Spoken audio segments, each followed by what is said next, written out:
आता मुद्दा काय येतो सुद्रिक सर, मी 9-10 सिनेमे केले. नेहमी असं म्हटलं जायचं की मार्केटिंग आणि हे आपलं गणतं. तर 2 वेळा मी झी बरोबर जे सिनेमे केले ते चालले. 6-7 वेळा मी इंडिपेंडेंटली सिनेमे रिलीज केले. आता मुद्दा कसा असतो, सिनेमा असतो 1.5 करोडचा आणि इंडिपेंडेंटली जेव्हा तुम्ही मार्केटिंग करायला जाता ते 2 ते 2.5 करोड रुपये कॉस्ट याची, ज्याच्यात तुमचं प्रोमो आहे ना टी व्हीला असं दिवसातनं तुम्हाला शोधून कधीतरी दिसतो. ज्यावेळेस तुमची प्रोडक्शन कॉस्ट 1.5 करोड रुपये असती आणि मार्केटिंग कॉस्ट 2.5 करोड रुपये येणार असती, त्यावेळी ते गणित जमत नाही. म्हणून प्रश्न हा कायम, जोपर्यंत हे बघा, जे सिनेमे चालतात त्यांचं मार्केटिंग चांगलं, जे पडतात त्यांचं खराब, हे डेफिनेशन असतं खरं तर. जे सक्सेसफुल असतात त्यांचं सगळं बरोबर असतं आणि जे पडतात त्यांचं सगळंच चुकलेलं असतं. हा एक जनरल दृष्टिकोन असतो, पण तसं नाही आहे. मी तुम्हाला सांगतो, कारण पडलेलं आठवत राहत नाही, पडलेल्या मागची मेहनत लक्षात येत नाही, ती लोकांसमोर येत नाही. पण अंडा आधी का कोंबडी आधी हा प्रश्न नेहमी येणार आहे. आणि माझं मत असं आहे, जोपर्यंत हे डिमांड अँड सप्लाय जर तुम्ही कन्सिडर केलं तर डिमांड अँड सप्लायच्या मार्केटमध्ये डिमांड वाढवणं म्हणजे प्रेक्षक वाढवणं. 11-12 कोटी जनतेत मॅक्झिमम 100 कोटीचा धंदा केलेला सिनेमा आहे. ॲव्हरेज तिकीट तुम्ही 100 रुपये पकडा, म्हणजे फक्त 1 करोड लोक सिनेमे बघतायत ह्या महाराष्ट्रात. हे दुर्दैव आहे, तुम्ही समजून घ्या. ज्या वेळेस हा रेशिओ सिनेमे बघणाऱ्यांचा रेशिओ, ॲव्हरेज रेशिओ हा जोपर्यंत 20 ते 25% तरी मिनिमम होत नाही, तोपर्यंत चांगले सिनेमे बनणार नाही. उलटं येते, डिमांड अँड सप्लायमध्ये जोपर्यंत डिमांड नाही तोपर्यंत सप्लाय चांगला मिळणार नाही आपली. आणि त्याच्यात मी सांगितलं, म्हणजे मार्केटिंग हा भाग आहेच असं नाही आहे. It is a combination of, म्हणजे मराठीवर प्रेम करणारे लोक पाहिजेत. आता प्रेम करतात, मी कोकणात गेलो, कोकणातली लोक मराठी भाषेवर, मराठी संस्कृतीवर एवढं प्रेम करतात, पण त्यांना थिएटरच नाही. आता इथं तो मुलगा म्हटला मला 50 किलोमीटर लांब जावं लागतं सिनेमा बघायला. तो प्रेम करतो ना मराठी सिनेमावर, त्याला सिनेमा द्यायची जबाबदारी कुणाची आहे? त्याला थिएटर जवळ दिलं पाहिजे ना, म्हणजे तो जाऊन बघेल. असा आपण लाखो करोडोच्या संख्येने सिंगल स्क्रीन थिएटर्स जे मायबाप होते मराठी सिनेमाचे, 350 थिएटर बंद झाले होते. मी त्या कमिटीमध्ये होतो आणि आम्ही रडायचो जाऊन की अजूनही 150-200 बंद आहे, कारण चेंज ऑफ यूज मिळत नाही थिएटरला. मला सांगा, ह्याचं कोणीच घेणार नाही का? 150 तालुक्यात थिएटर नाही आहे. आम्ही गव्हर्नमेंटला प्रपोजल दिले, जिल्हा तालुका लेवलवर तुम्ही नका देऊ ना 400-500 थिएटर सीटरचं परमिशन, 100 सीटर द्या, 100 सीटर द्या, 150 सीटर द्या. छोटे छोटे जे तिथं बोंबलत बसतात त्या बस स्टॉपवर जाऊन सिनेमे तरी बघतील ना, हां, बाकी काही उद्योग करण्यापेक्षा. पण it is combination of all facts. Definitely marketing is important, आम्ही त्याला नगण्य असं पकडूच शकत नाही. पण अंडा आधी का कोंबडी आधी हे भांडण कायम राहणार या विषयात, जोपर्यंत धंदे सुधरत नाही. धन्यवाद सर. प्रश्न उत्तराचा सेशन घेतोय आपण, एका वेळी एक प्रश्न. हॅलो, हां सर, सर्वात प्रथम मी आयोजकाचं हे करतो, धन्यवाद मानतो की बार्शीपर्यंत किंवा या खेडेगावातल्या लोकांपर्यंत हे संमेलन आलेलं आहे. आणि सर्वात महत्त्वाचं म्हणजे सकाळचा विषय होता संधी, नवीन लोकांना संधी. आणि आपण निर्माते आहात आणि आपण दाखवून दिलं किंवा किती प्रॉफिट, किती लॉस, किती धडपड्यात करावं लागते. तर माझी एक विनंती आहे सर्व निर्मात्यांना, की आपण एक दरवर्षी नवलेखकांसाठी संमेलन घ्यावं आणि एक स्पर्धा, जे नवलेखक आहेत त्यांच्या लेखनाची, म्हणजे आपण कथा पटकथा म्हणतो, याची वर्षातून एकदाच स्पर्धा घ्यावी, जेणेकरून जे नवं टॅलेंट आहे, जे युवा पाहत्यामध्ये, त्यांना संधी मिळेल आणि तुम्हा निर्मात्यांना एक क्वालिटीची स्टोरी मिळेल. आता कसं असतं, हे व्यवसाय आहे, म्हणजे जर आपण खरं पाहिलं तर प्रॉफिट झाला पाहिजे तर तुम्ही पुढे चालू शकता. हां, तर प्रश्न माझी एवढी रिक्वेस्ट आहे की आपण एक संमेलन करावं दरवर्षी एकदा नवलेखकासाठी, आणि एक स्पर्धा घ्यावी, बस एवढंच. ही सूचना अक्षर मानवासाठी आहे, ती तुम्ही मनावर घ्या. आम्ही सातत्याने कथा ऐकत असतो, परंतु एक माणूस ऐकणार किती, बघणार किती, बोलणार किती, त्याला लिमिटेशन पण असतं. आणि जगातले सगळेच चांगले विषय मी करू शकत नाही, हेही मला माहिती आहे. परंतु आमचा प्रयत्न असतो. मी 9 सिनेमे केले, त्यातले माझ्या 6 सिनेमाला फर्स्ट टाईम डिरेक्टर्स मी घेतलेले आहेत. म्हणजे सुजय ढहाकेपासनं, नागराज मंजुळे, समीर आशा पाटीलपासनं मी प्रत्येक वेळी नवीन लोकांना संधी दिली आहे. मी आता माझा जो 10वा 11वा जे 2 सिनेमे येत आहेत, खिंडार नावाचा, परत एक नवीन मुलगा नीरज नारकर म्हणून आहे, त्याच्याबरोबर आम्ही सिनेमे करतो. आम्ही हे करतच राहतो, पण आम्हाला मर्यादा आहे. अक्षर मानवची ही जबाबदारी आहे की त्यांनी अशी कॉम्पिटिशन घ्यावी, काही फिल्टर करावे आणि 5 चांगले स्क्रीन प्ले काढून माझ्यासारख्या 5-10 निर्मात्यांकडे पाठवा, त्याचा फायदा होईल. चांगलं सजेशन आहे. नेक्स्ट प्रश्न. सर, आपण आत्ता बोलताना म्हणालात की प्रोडक्शन कॉस्ट आणि त्याच्यानंतर मार्केटिंगसाठी त्यापेक्षा जास्त पैसे लागतात, की प्रोडक्शन कॉस्ट जर 1.5 कोटी असेल तर मार्केटिंगसाठी 2.5 कोटी रुपये लागतात. मग आता नवीन जो या क्षेत्रामध्ये येऊ पाहतात त्यांनी काय करावं, की मार्केटिंग सहित त्याची तयारी करावी की प्रेक्षक येतील याची वाट बघावी? मी सांगू का, आता तुम्ही आहे ना, सिनेमा 60-70 लाख रुपयात करायचा. मी तुम्हाला एक फॉर्म्युला सांगतो इथं, ज्याला कुणाला सिनेमा करायचा असेल त्याला. 60-70 लाख रुपयात सिनेमा करायचा, चांगला सिनेमा करायचा, जसं सरांनी सांगितलं 10 सेंटरला रिलीज करायचा, चांगला सिनेमा करा, फेस्टिवलला फिरवा. 30-40 लाख रुपयाची तुमचं ए ग्रेड फेस्टिवलमध्ये लागलं की आपोआप ऑटोमॅटिक रूटनी सबसिडी आहे त्याला 40 लाखाची. राहतो विषय 20-30 लाखाचा. तो तुम्ही जर अवॉर्ड मिळवला आणि चांगला सिनेमा केला तर तुम्हाला OTT प्लॅटफॉर्ममध्ये हसत हसत देतील, तुम्हाला अजिबात लॉस होणार नाही. हा त्याच्यातला सगळ्यात चांगला फॉर्म्युला आहे जर करायचा असेल तर. आणि जर तुम्हाला कमर्शियल सिनेमात जर जायचा असेल तर तुम्ही जर 5 कोटीचा सिनेमा प्रोडक्शन केला ना, मग 2.5 कोटी खर्चायला काही वाटत नाही. मुद्दा लक्षात घ्या. म्हणजे जेव्हा तुम्हाला सिनेमा 1-1.5 कोटीमध्ये करायचं आहे तर त्या सिनेमाला सक्सेस होण्यासाठी एकच मार्केटिंग टेक्निक असती, ती म्हणजे बज क्रिएट करणं, सिनेमाचा बज क्रिएट करणं. तो कसा करता येईल हा विचार तुम्ही केला पाहिजे. मग तो कोणत्या न्यूरोनी होईल का सायकोलॉजिकल मार्केटिंग त्या प्रकाराने होईल, तो महत्त्वाचा आहे. सर, मी तुम्हाला सजेस्ट कराल की एक US मधली कंपनी आहे, न्यूयॉर्क बेस, A24 नावाची. त्यांचा एक एक्स मकिना नावाचा फिल्म आला होता 2013 साली. तर त्यांच्याकडं पण सर जसं म्हटले टीव्हीला जे ट्रेलर लागतात आणि गोष्टी लागतात त्यासाठी खूप म्हणजे कन्व्हेन्शनल मार्केटिंगला खूप जास्त बजेट लागतं. तर त्या फिल्मची स्टोरी अशी होती, बऱ्याच जणांनी बघितलं असेल, तर एक AI रोबोट होता आणि त्या AI म्हणजे त्याला स्वतःची विचार क्षमता आहे आणि तो एका माणसाला, त्याच्यावर जो टेस्टर आलाय त्याला स्वतःच्या प्रेमात पाडतो. तर A24ने काय केलं होतं की त्यांनी प्रत्येक सिटीमध्ये जे टिंडर डेटिंग ॲप आहे, आता हे US मध्ये टिंडर हे खूप कॉमन आहे किंवा त्याचं पेनिट्रेशन खूप जास्त आहे, तर प्रत्येक रिजनमध्ये, प्रत्येक सिटीमध्ये, ते एक रेडियस असतो 20-25 किलोमीटरचा, त्या रोबोटच्या नावानं टिंडरवर प्रोफाईल उघडलं आणि सगळ्या मुलांना डेटिंगसाठी ओके म्हणजे राईट स्वाईप केलं आणि त्यांच्यासोबत चॅटिंग केली. त्यांना सांगितलं की मी एक रोबोट आहे आणि माझा फिल्म येतोय आणि हे पूर्ण. तर ते मुलांनी ते सगळे स्क्रीनशॉट ट्विटरला चालवले आणि त्याचा हॅशटॅग एवढा ट्रेंड झाला, जे सरांनी सांगितलं की बज क्रिएट करावं लागते. हे बज क्रिएट करण्यासाठी तुम्हाला सगळ्यात पहिल्यांदा तुमच्याकडे तुमच्या फिल्मचा कंटेंट काय आहे, त्याच्या अराउंड तुम्ही अशी स्ट्रॅटेजी कशी बिल्ड करू शकता जी काहीतरी बज तयार करेल. आणि ज्यावेळेस त्या फिल्मचा बज तयार केला जातो, म्हणजे बेसिकली इंडी डिस्ट्रीब्युशन किंवा इंडी मार्केटिंगबद्दल तुम्ही बोलताय, तर तुम्हाला हे A24चं मॉडेल तुम्ही स्टडी करू शकता. किंवा 90s मध्ये मिरामॅक्स नावाचा एक डिस्ट्रीब्युशन मार्केटिंग कंपनी होती, किंवा स्टुडिओ कनाल नावाची कंपनी होती, किंवा साऊथमध्ये पण काही कंपन्या आहेत ज्यांनी इंडीचा खूप छान यूज केलेला आहे, सोशल मीडिया आणि हे जे पॅरलल प्लॅटफॉर्म्स आहेत सगळे. म्हणजे फक्त तुम्ही पेज बनवलं आणि त्याच्यावर पोस्ट टाकल्या जेनेरिक, तर मग बज नाही क्रिएट होणार. किंवा मग कॉन्ट्रोवर्सीच पाहिजे, बज म्हणजे कॉन्ट्रोवर्सी नाही.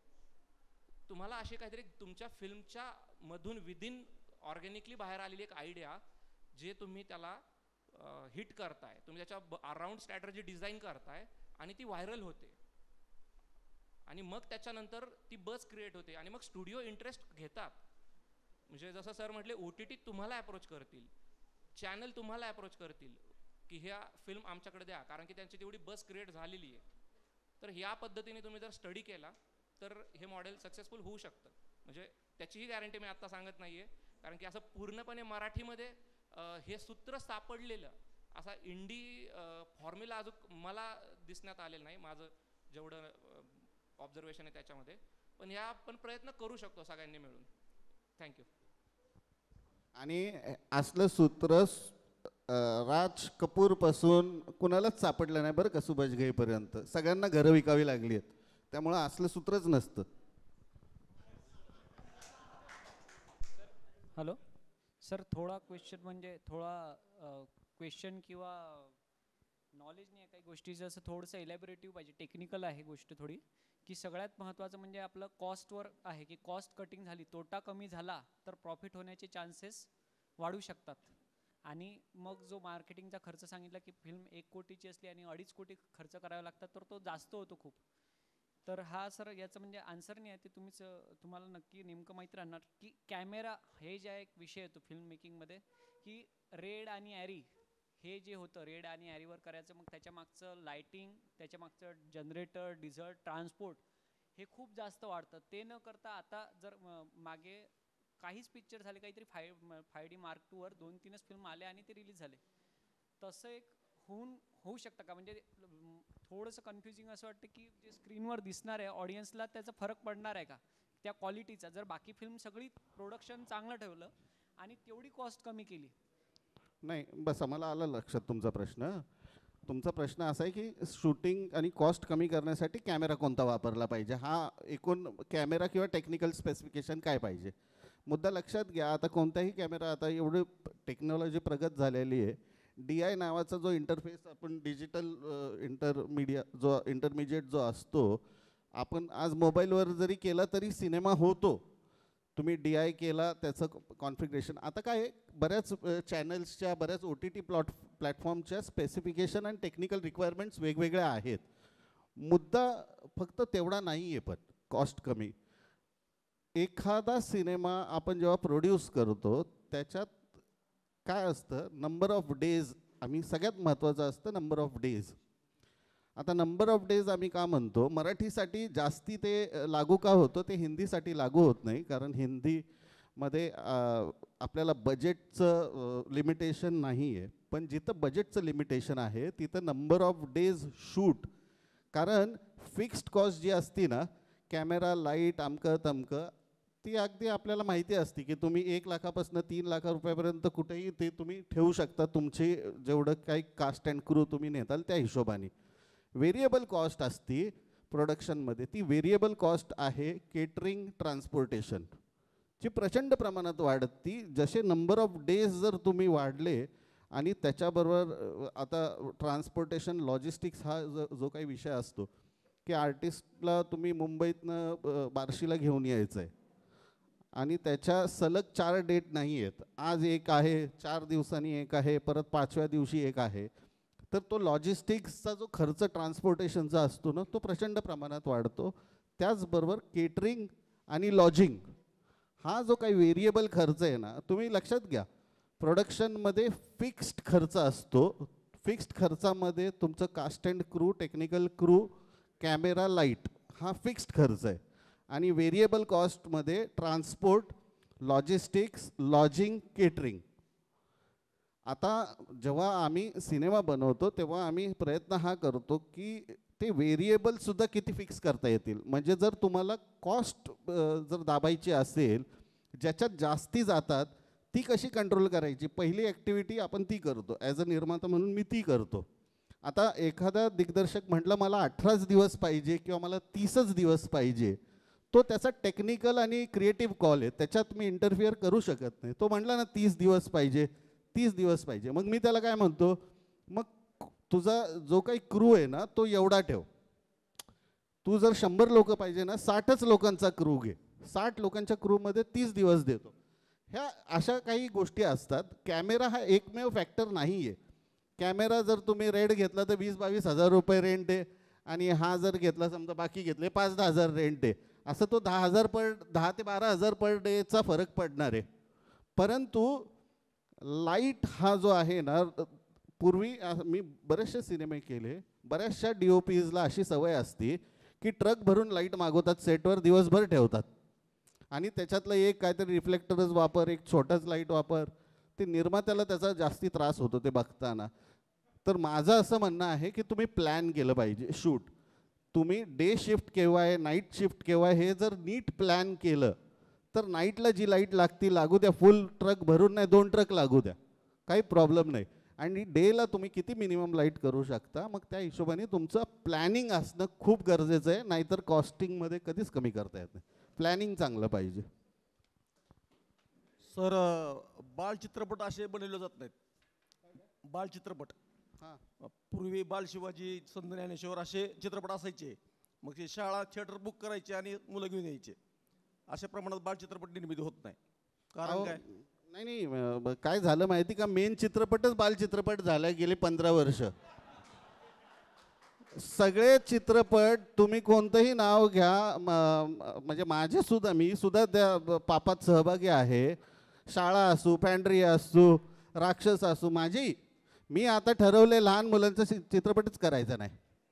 कारण प्रत्येक मराठीतली प्रत्येक स्टोरी तुम्ही एका मुलाच्याच पॉईंट ऑफ व्ह्यूने सांगायची आहे तुम्हाला. मला कळत नाही का ह्या देशात काही स्टोऱ्या होत नाही का, मोठ्यांच्या काही स्टोऱ्याच नाही, सगळं लहान मुलांचे अँगल. मग कसे होतील बाल चित्रपट सांगा? सगळे 100 पैकी येणारे 80 चित्रपट लहान मुलांच्या आजूबाजूला फिरत आहेत. शाळा, बालक, पालक, तुम्ही जे काय टाइमपास काय नावं घ्यायची ती घ्या. जर तुमच्यातच व्हेरिएशन नाही तर परत त्याच्यात अजून कोण बाल चित्रपट करेल हो?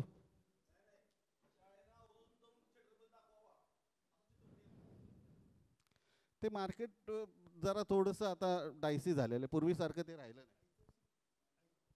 आता ऐतिहासिक सिनेमे छत्रपती शिवाजी महाराजांवर गेल्या 4 वर्षामध्ये फर्जंदपासून तर शमशेर पासून तर शेर शिवराजपासून तर पावनखिंडपासून तर आता येणारा गरुड झेपपर्यंत किंवा त्याच्यानंतर हर हर महादेव, तर हे लोक मग शाळेतल्या लोकांनी किंवा मुलांना दाखवलं नाही आहे.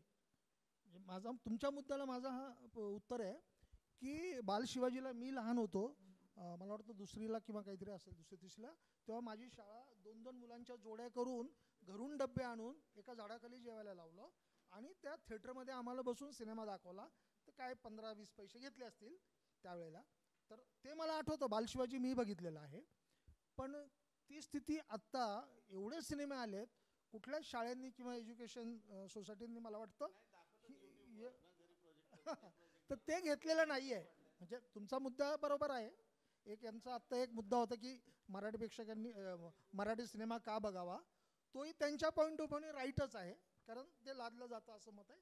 पण प्रत्येक माणूस इंडिपेंडेंट आहे, स्वतंत्र आहे. आपल्या देशाची ती एक कायदाच आहे तो, त्याच्यामुळं त्याला काही उत्तर नाही आता. आणि ट्रेंड काय होतं, एकदा ऐतिहासिक सिनेमे यायला लागले ना, सगळ्यांना त्या इतिहासाचं पूर्ण पिसं काढायची असतात. नका करू तसं. म्हणजे जोपर्यंत ट्रेंड कुणीतरी येऊन ट्रेंड बदलले पाहिजे. तो सारखे अधूनमधून एकाच टाईपचे सिनेमे जर आले ना, तानाजी आला, जे आहेत ते चांगले चाललेत, पण मी तुम्हाला सांगतो सॅच्युरेशन येणार ह्याच्यात. 110% सॅच्युरेशन येणार आणि लोक कंटाळणार. इतिहास सांगायलाच पाहिजे, नो डाऊट अबाउट इट, पण एकच इतिहास किती वेळा वेगवेगळ्या पद्धतीने सांगणार? तर येऊ द्या ना, अशा मध्ये प्रेमाचे येऊ द्या, हॉरर येऊ द्या. आपल्याकडं जॉनरच नाही, सिनेमाला जॉनरच राहिले नाही सर. थ्रिलर मला सांगा, कोणी थ्रिलर केलाय का चांगला? मला सांगा. हॉरर आता अमर करतोय, हॉरर सिनेमा आहे कुठं? दिसतात कुठं लोकांना? हे मध्ये मध्ये मला असं वाटायचं की कॉमेडी, तो आम्ही ज्यावेळेस सिनेमा सुरू केला तो कॉमेडीच्या कंटाळून नवीन ट्रेंड करायचा प्रयत्न केला. आता असं वाटतं चांगले कॉमेडी सिनेमे असावेत. कॉमेडी सिनेमे 10-20 वर्षात चांगले कॉमेडी सिनेमे मराठीत गायब झाले. मला तो कायद्याचं बोलानंतर मला चांगला असा कॉमेडी वाटलाच नाही कुठला. म्हणजे माझं पर्स्पेक्टिव्ह असू शकतं, पण अशा प्रमाणात जो चालेल एकदा एक लहान मुलांचं करायला लागलं की 2-5 वर्ष तेच सैराट आलं सैराट, सगळे माझी स्टोरी सैराटचं. मग अरे तुम्ही वेगळं कर, तू कुणासारखं कशाला, तुम्ही काहीतरी वेगळं बोला ना. हे असं होतंय. ह्याच्यात हा ट्रेंडचा भयानक मोठा प्रॉब्लेम आहे मराठी इंडस्ट्रीत. हाच मुद्दा मी वेळेअभावी शेवटचा एकच प्रश्न घेण्यात येईल.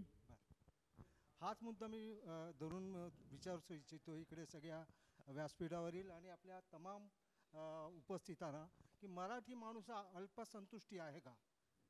की त्याला आपली 100 वर्षाची परंपरा आहे चित्रपटांची, त्यात मराठी माणसाचं एक प्रभुत्व आहे. विषय आम्हाला कमी नाही आहे, चिकार विषय मराठी चित्रपटाच्या माध्यमातून आलेले आहेत. पण तुम्ही जसं म्हणलात आजचा जो परिसंवादामध्ये एक विचारमंथन झालं आहे की माणूस चित्रपटापर्यंत पोचत नाही आहे, बघायला पोचत नाही आहे का? मराठी माणूस अल्पसंतुष्ट झाला आहे का? मग तो निर्माता असो, ॲक्टर असो किंवा दर्शक असो. तुमचं काय मत आहे? नाही, मला नाही वाटत अल्पसंतुष्ट वगैरे नाही. त्यांच्या मराठी माणसात सुद्धा आकांक्षा आहेत, अभिलाषा आहेत, इच्छा आहेत, अपेक्षा आहेत, सगळं आहे. अल्पसंतुष्ट वगैरे नाही आहे. पण जसं मी सांगितलं ना, सगळ्या गोष्टीचं जे मूळ असतं ना, ते डिमांड अँड सप्लाय अँड मार्केटच्या ह्याच्यावर असतं, साईजवर असतं. तुम्हाला काय मटेरियल मिळालं पाहिजे ना, हे शेवटी तुम्हीच डिसाईड करता. तुम्हाला जे मटेरियल मिळतंय ना, हे तुम्ही डिझर्व करता, म्हणून ते मटेरियल मिळतंय. तुम्ही जास्ती सिनेमे बघताल ना, तर जास्ती चांगले सिनेमे येतील. कारण शेवटी आपण सिनेमे नाही बघितले तर आपण त्या मेकर्सला काय शिव्या घालायच्या? मग तो अल्पसंतुष्ट कसा काय? मुद्दा असा आहे की मराठी सिनेमा आणि टोटल प्रेक्षक वर्ग जोपर्यंत वाढणार नाही ना, तुम्हाला सुद्धा अधूनमधून ऑस्करपर्यंत जाणारे सिनेमे दिसतील. पण ज्याला आपण म्हणतो ना की सातत्याने चांगले सिनेमे किंवा लोकांनी येण्यासारखे, ते कमी दिसतील. कारण मार्केट साईजमध्ये आपण मागे पडतोय. आणि दुसरी गोष्ट लक्षात ठेवा की आपण उद्या 150 जर सिनेमे केले ना, तर कुणाचंही भलं नाही होणार आहे. इथं ह्या इंडस्ट्रीचा कॅपॅसिटी 70 ते 75 सिनेमे आहेत. तुम्ही लक्षात घ्या. जे एक एक करून लोक पैसे वाया घालवतात ना, त्यांनी असं ठरवा आपण तिघं मिळून बुडू आणि तिघं एकत्र येऊन बुडू. मुद्दा असा आहे की त्याच्यातनं रेशिओ तुमचा जो आज 5% आहे ना, तो 15% जाणार आहे. हे तुम्ही समजून घ्या. मग सक्सेस रेशिओ वाढणार आहे, मग अजून चांगले सिनेमे होणार आहेत. मी उलट ज्यांना कोणाला सिनेमा करायचे असेल ना, मी त्यांना आव्हान करतोय की तुम्ही असे लोक शोधा तुमच्याबरोबर ज्यांनाही सिनेमे करायचे आहेत, पण वेगवेगळे 3 नका करू, तिघांनी मिळून एक करा. आज त्याची गरज आहे. आज तुम्ही 150 सिनेमे करून उपयोग नाही आहे. तुम्ही 75 करा आणि त्याच्यातले 20 चालवा, ही गरज आहे. तर ही इंडस्ट्री टिकेल, पैसे मिळतील, कलाकार टिकतील, नवीन मुलं येतील, नवीन आयडिया येतील. नाही तर हे काहीही होणार नाही. प्रश्नोत्तराचा सेशन संपलेला आहे. मी प्राध्यापक जावळे सरांना विनंती केली, त्यांनी आभार व्यक्त करावेत.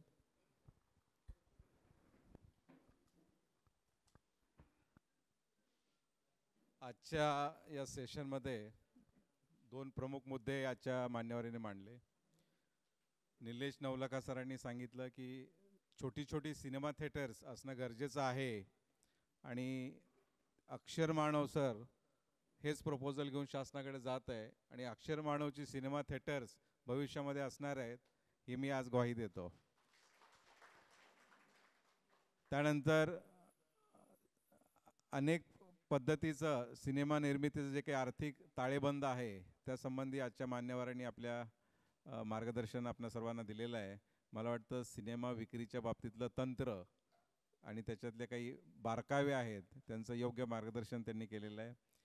सादिक चित्रीकर सर हे रात्री 11-12 वाजता त्यांचं काम संपवून मुंबईहून खास आपल्या अक्षरमानव संमेलनामध्ये आले, सहभागी झाले, त्याबद्दल सरांचं खूप खूप धन्यवाद आणि आभार.